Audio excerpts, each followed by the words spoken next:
kind of looked like her face was just weak and tired on one side. And we kept pressuring her to go. And I think we were working on her nerves because we kept pressuring her to go to the hospital when she didn't want to. And she just really started feeling bad Monday when she told my dad, hey, I need to go to the emergency room. So he packed us up a small bag and she packed us up a bag because she knew they was going to keep her. And obviously when you have a stroke, they're not going to send you home the same day. So they went around that afternoon time. As soon as she got it in, they did the registration, all of that and more. And, you know, she ended up going to go in ambulance, so my dad brought her. That was her request. They did the registration, and once they did, I didn't go with her. But all this information I found out through her calling me and my dad talking to me. They did an MRI scan, they did a CAT scan, and when those scans came back, it said that she had 2 small strokes. And they also seen that she had some bleeding, dry blood on the brain from a couple weeks ago. Let me go back. A couple weeks ago, her and my dad was at Costco, and she hit her head in the van. And I think, from what she told me, I think that my dad was going over a speed bump, and she bumped her head against by the glass. And she just had like a headache and came home and took a Tylenol, put a cool towel on her. And I remember she told me about that a couple weeks ago, but she didn't say it again that she was okay. And then she started feeling bad again, but she just kind of like just brushed it off. And then she was in the kitchen cleaning up. She opened the cabinet and then forgot to close it, and she bumped her head in the same area or in a different area. I don't really recall, but I think all of those things. No, I know all those things led up to this issue here. So, like I said, she went there Monday, and they did all of the tests. When those tests came back, that's what they seen with the brain scans. So they covered that Monday. They sent her home that Tuesday night, and starting that Wednesday, she had the nurse to come out because she started doing home health. So I'm assisting her. She had her home health nurse to come out with administration to get everything initiated and started. So they came out last Wednesday, and then her physical therapist came out last Wednesday in the afternoon time, and then her occupational therapist came out Thursday. On yesterday, her PT physical therapist called, but she was kind of exhausted and tired, so he's going to come Monday.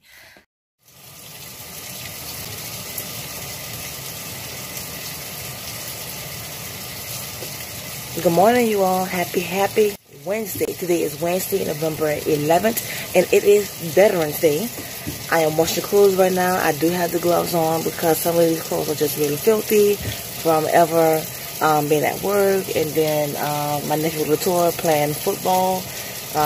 Just keeping my hands clean. So.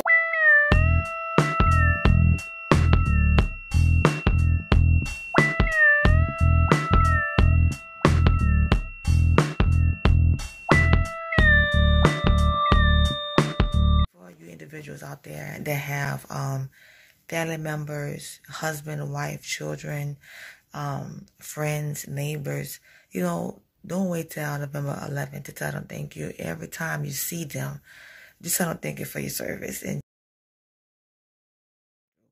you know, some of them, they don't have family, some don't have friends, some of them have children, family members that are too tired, too busy, too selfish to deal with them, and they just need someone to vent to. So if you have a listening ear, just so kind of to come back to you. The reason I have my mask on today is because my immune system feels a little weak and tired, and I can feel it. My body feels very draining and tired and fatigued. And I've been having a cold, even though, yes, on last week I did get the shot. I'm not going to say it's a reaction to that. I will say just because of my immune system, of what I do it on an everyday basis, and with the medications that I take, and with my immune system being compromised, this is just the normal what I go through. So I was feeling, my throat was feeling a little scratchy on yesterday. Good morning. Today is Monday.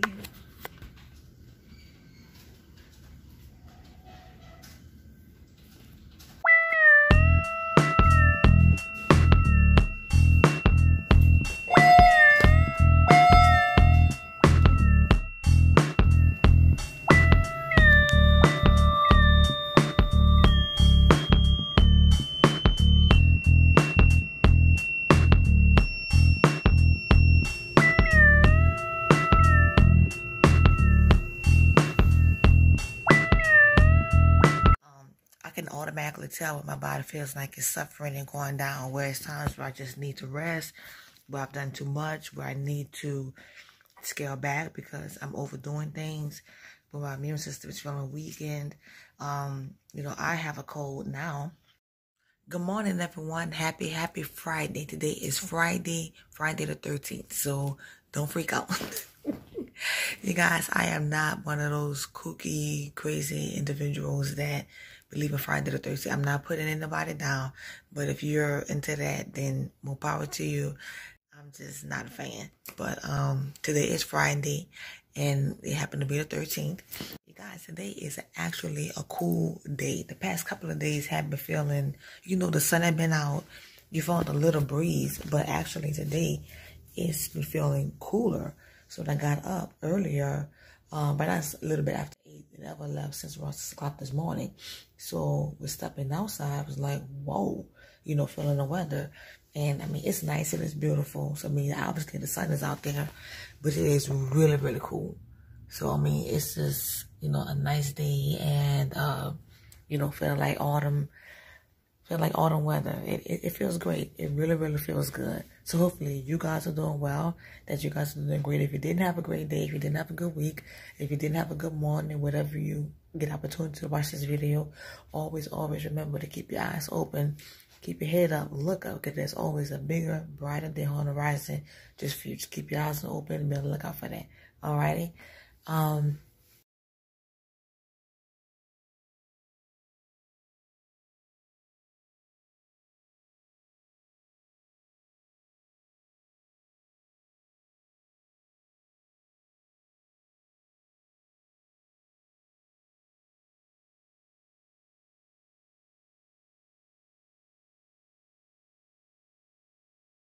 He has not changed that back yet. I have been trying tirelessly to reach out to all of my doctors, to my primary care physicians. I just seen my primary care physician after I left the surgeon on Monday, and it was the same repetitive thing with her.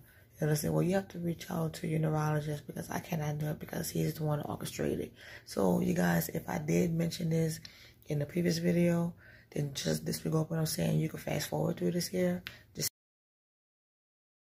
yesterday morning, my doctor's nurse called me back finally, about maybe 3 hours later.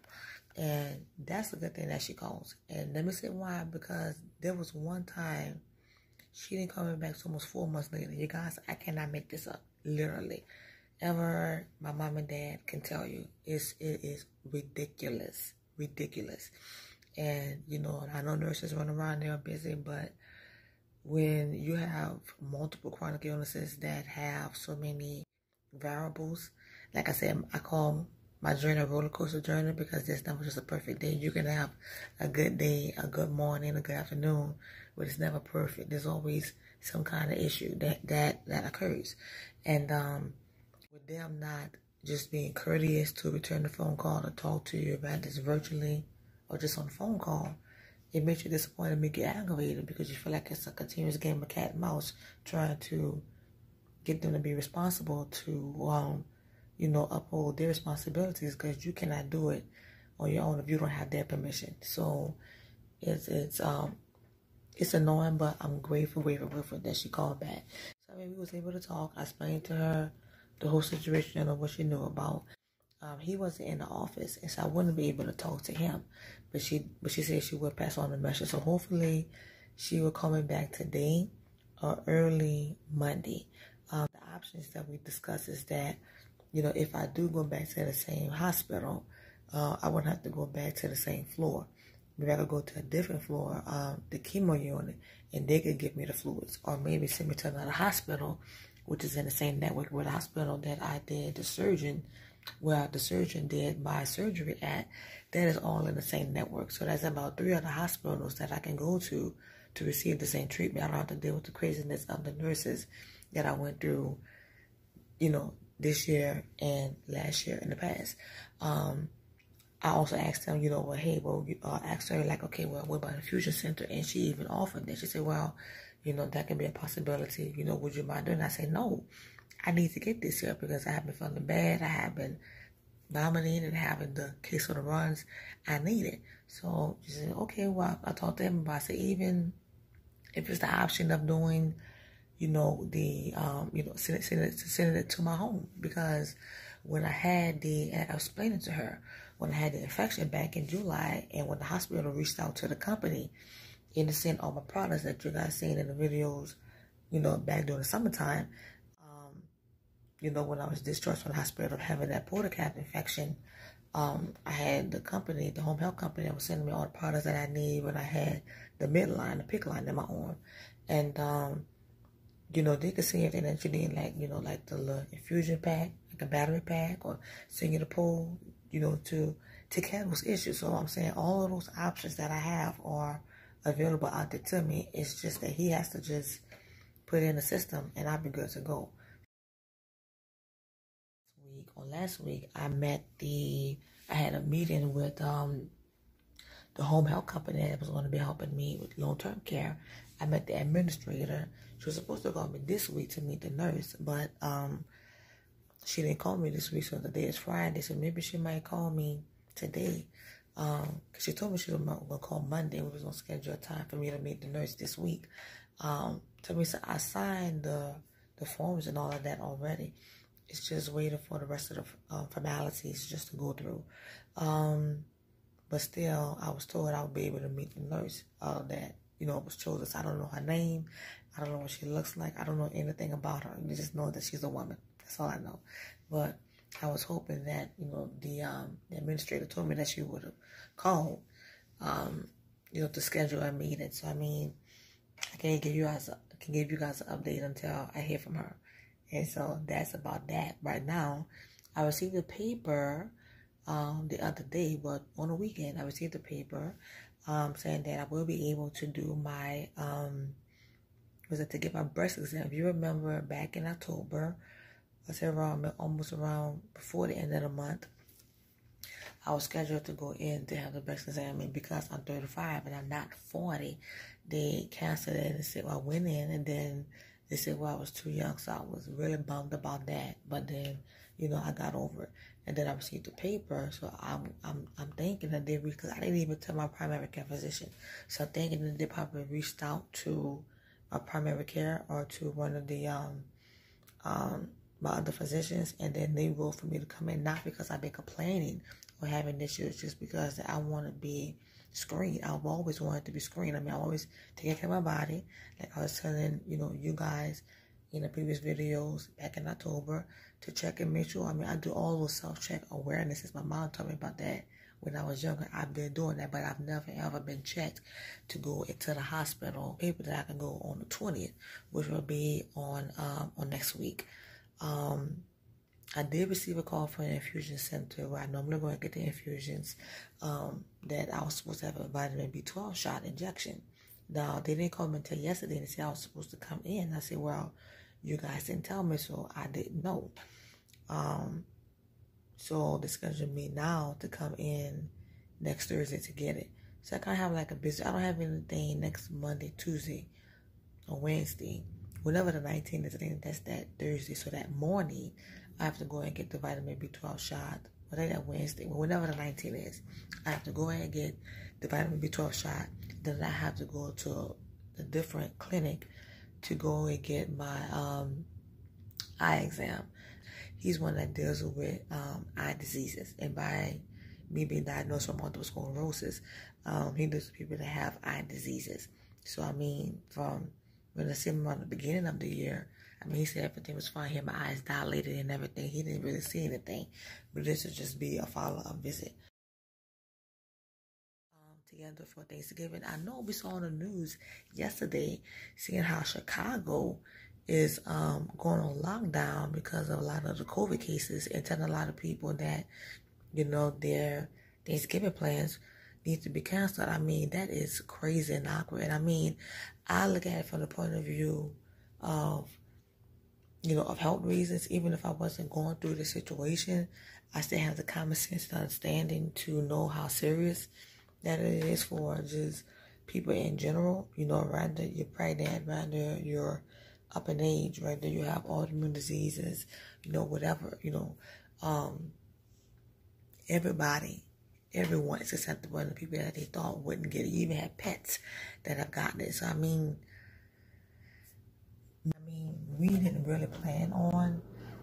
So I thought that was my nephew. We didn't really plan on doing a virtual Thanksgiving because honestly, it's not going to be really anybody much at our home. The main people that'll be obviously is my mom, my dad, us five that live here. And then you have my brother and the kids. So you have my mom, my dad, my nephew Latour, Ever, and myself. I have my oldest brother, his girlfriend, their daughter, my 8-year-old niece, my brother's oldest daughter from another relationship. So she lives about 20 minutes away, like really like about 20 minutes away from our house.